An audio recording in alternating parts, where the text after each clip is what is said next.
Oh my gosh, so how the heck have y'all been? I have not made any sorts of videos at all, except for a few dancing videos. And I just felt the need to pick the camera back up again. I don't know how long this is gonna last, so don't get too attached to it, because y'all know how I do. I start filming, then I get real inconsistent, and then I start filming again. Hopefully I'm in focus. Am I?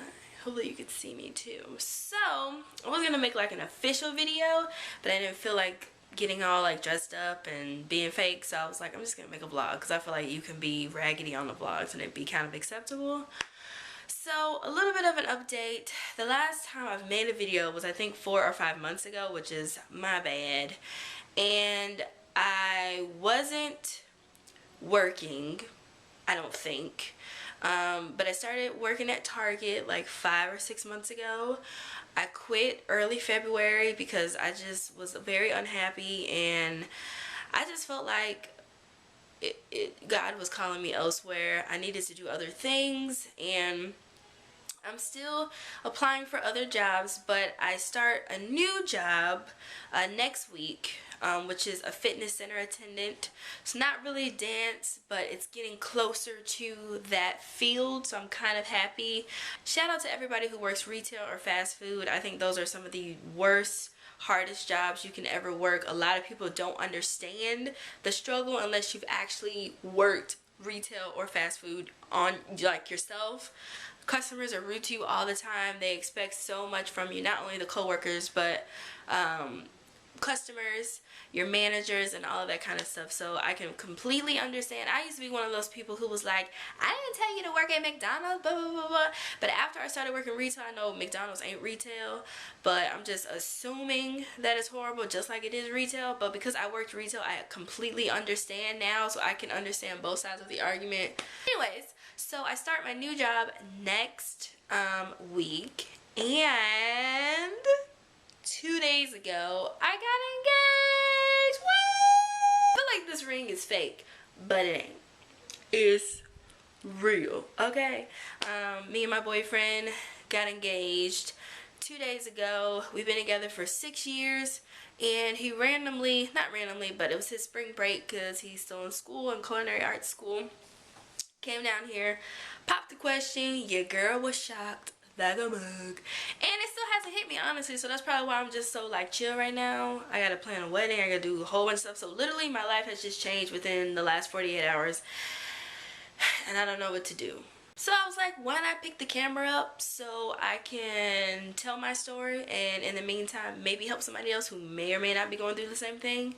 I don't know, because I feel like I'm the kind of person, I learn from other people's experiences, because number one, it saves you all the heart trouble and trauma and all of that crap. And then number two, it kind of gives you motivation and lets you know like, hey, I'm not by myself. Because a lot of times we feel like we're the only ones who are going through stuff, which is really an attack from the enemy, aka Satan, aka the devil, aka the enemy of our souls. And it's just, I feel like community really does bring forth a lot of healing, a lot of restoration, a lot of confidence. Hence the term, it takes a village to raise a child, which I truly, truly believe that.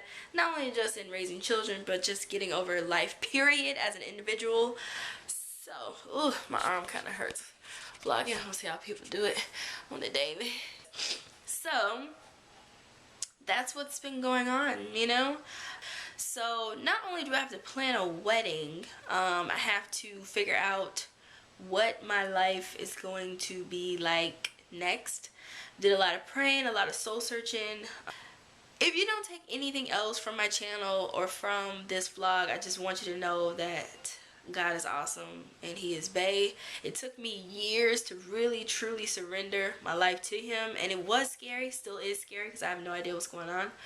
But at the end of the day, I feel like it's the best way to be, because he is the only reason why I'm alive, the only reason why I'm here on earth, and the only reason why I do what I do, because I'm just here to make him famous. It's not about me, it's all about him. So a lot of times we get stuck and, like, you know, drug into what society and culture feels like is the ultimate success, when in reality it's just distractions, and it's not true. I think the most fulfilling life is a Christ-centered life. I think we are most satisfied. He is most glorified when we're most satisfied in him, which is actually a phrase that I got from desiringgod.org. Yeah, and it's Sunday, March the, what is it, 13th, I think. Hey guys, it's me again. It is now Wednesday of the same week. I just got back from doing some stuff with my new job. So I start orientation for my new job next Wednesday, and then after that is when like I'll start to get my schedule and all that kind of stuff. And yeah, so little update about the wedding. I don't know if I want to just have a wedding vlog series, not because I'm trying to show off or brag. I think it's just most important because I want to show other people that you can plan a great wedding on a budget, because I never done this before. Like I've never planned a wedding before, so I have no idea like what it takes. I've been watching a lot of YouTube videos. I've been reading about a lot of things on blogs and stuff like that. So if I get information and if I find something that's helpful, I want to share it with you guys and kind of just keep you guys updated with everything that's going on. So we haven't set an official date, but we know we want to get married early spring of next year. So not early spring, but kind of like spring of next year, so like either May or even June of next year. So with that being said, the last few days I've been really just trying to just look at different venues. We'll probably get married in Tennessee because that's where most of our families are, and not specific on which city or which place, but we ended up narrowing it down to our top 3 places that we would like to have our wedding, and then an optional number 4 on the list. So that's pretty exciting. We haven't like secured any spots or visited anything because I don't know if you guys may or may not know, but me and my boyfriend, or my fiance now, it's gonna take a while for me to get used to saying that, but we're in a long distance relationship. I currently live in Florida, he currently lives in Tennessee, so we're trying to plan the wedding apart. And of course I'm gonna have to fly back.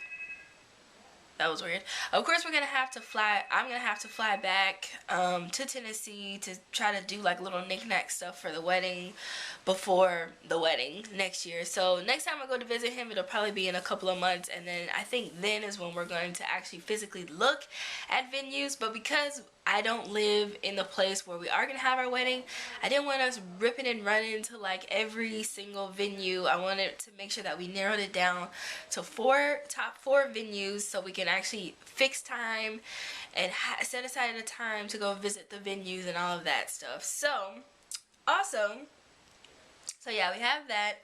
There are like 2 or 3 more places that I do want to do a little bit more research on, just to see if I can add them to our list of venues to visit. So another thing I want to do the next time I see my boyfriend, which I probably could just do it on my own, is I really want to get my wedding ring or my engagement ring resized. I thought I wore a size 6, but it's still kind of loose. See how it has like a little bit of space? I don't know if you can see that little space right there.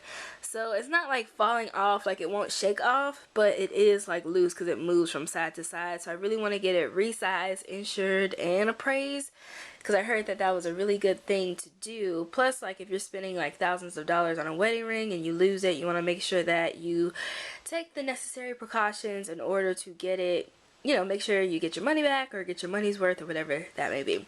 So another thing that I did was I made a wedding binder. It's nothing fancy. I just made my own, pretty typical. I got the idea from 2 YouTubers on YouTube, and I guess the whole point of a wedding binder is basically to have everything wedding, everything, what's it called, like everything that's related to your wedding in one place, and it's actually very beneficial.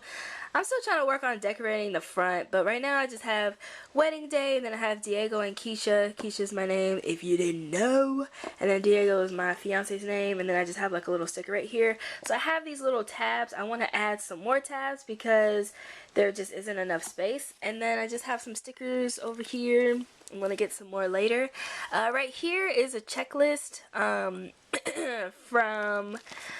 I can't remember, I think I got it from a wedding blog, but I'll insert the website down below in the description bar just in case you're interested. And it's basically a wedding checklist. They have things that you should think about 10 to 12 months before your wedding, all the way up into 3 to 5 months, and then all the way up into the day before, 3 to 5 weeks and stuff like that. So I have this in the front. And then I just typed out my bridal party right here. Right here are just 4 places that we want to look at as far as venues are concerned. I don't have anything for dresses. I don't have anything for invitations or vendors or like entertainment or whatever. And then I just have some extra sheet protectors in the back. And then these are just some color strips or like paint strips that you get from like Walmart to see like what you want to paint your wall. I know they're not for like dress colors, but I'm a visual person, a visual learner as well, so I was like, you know, why not just use these as references? So, and then this is just a notebook to jot down stuff. I was doing research about venues, and with the research I was able to narrow it down to 4 places, and then I started writing my guest list right here. For right now, I think our guest list is going to be 150 people. I really wanted it to be 100, but I was like, I didn't even think it was possible for us, between the two of us, to narrow it down to 100 people. So if we have to make the list longer, that's fine, but I'm going to try to keep it to really close family and friends, you know, because it's more money that we have to pay, and we really do want to get married by next spring, like I told you before.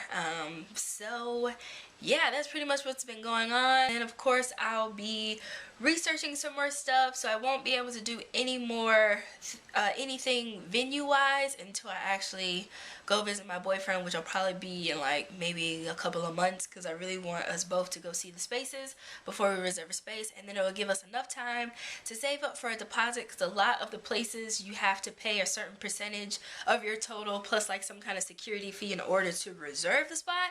So I want to make sure that if we do see a place that we like, that we're able to just go ahead and put the money down on it and reserve it and be good to go. So, and just in case if you're wondering, I am 25 years old. I'll be 26 the end of this year.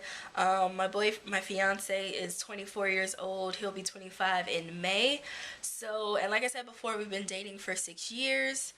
And I'm a college graduate, and I have my master's as well, and right now my boyfriend's working on his culinary arts degree. So just a little background, because I know if you see me and my fiance, we look super young. We look like we're like in high school. We get that all the time. People are like, are you really 25? We like, yeah, we just got that youth glow, you feel me? So just wondering, just throwing that out there. I'm not like 19 and getting married. Not throwing shade, because if you are 19 and getting married and you feel like that's the right thing to do and you feel like you're ready, do your thing. I ain't trying to hate.